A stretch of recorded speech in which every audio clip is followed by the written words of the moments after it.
turn it up just a little bit? Can I get a witness here? But we must save the children. Save the children. Because if we save the children, we will save them for years to come. Save the children. We will save them for years to come. Exposure to media is at an all-time high in today's current digital age for both adults and children. With such a high usage rate comes along with both positive and negative effects. There is an average of 25 violent acts shown each hour on children's television programs in the US.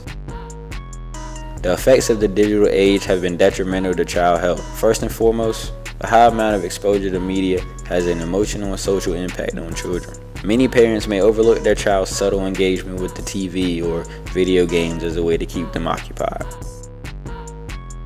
As stated earlier, the US averages 25 violent acts shown each hour on children's TV programs. When kids watch their favorite show, they're unaware of the impact it can have on them if the show includes violence. As a parent, you want your child to learn from you through your experiences, advice, and many pep talks. Shockingly enough, according to the University of Michigan, children ages 2 to 5 spend 32 hours a week in front of a TV. This raises the question, what are the effects on children with engaging with such a high amount of media? A correspondence that is mentioned with the high amount of media exposure is the concept of aggression. Professor Kevin Brown supports the idea that media contributes to the development of aggressive behavior in children. The American Psychological Association, better known as the APA, conducted a study that found that men were more likely to engage in serious physical aggression, whereas women were more likely to engage with forms of indirect aggression.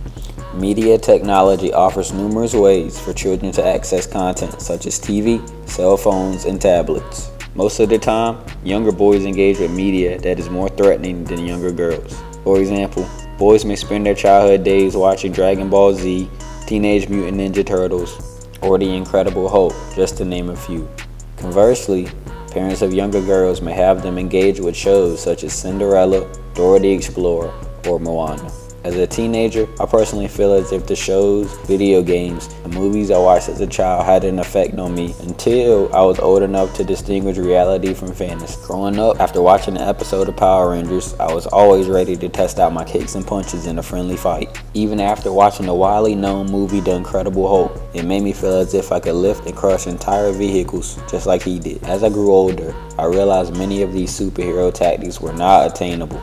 However, the feeling of aggression I got from engaging with these shows were very much present. Children become desensitized to media as they increase in age. For this reason, long-term aggression may not be present. On the other hand, some may say that the media we are exposed to as children has no emotional effect on us at all. This controversial topic entices the famous nature versus nurture debate. While I agree that parents can play an important and positive role in how media affects young people's lives, evidence shows that contemporary media engulfs children with violent acts, promoting aggression through television and video games. In today's generation, violence is unfortunately common. According to the Psychiatric Times, the average American watches nearly 5 hours of video each day. Nearly 2/3 contain some form of physical violence. The relationship between media and children is one that should not be overlooked. What we need to do to fix an ongoing issue is to first admit the problem. Many people take the side of placing the blame on parenting styles instead of admitting that the media plots on children while viewing them as media consumers. Once we admit the problem, then we can move forward as a society, cleanse the minds, spirits, and behaviors of the youth.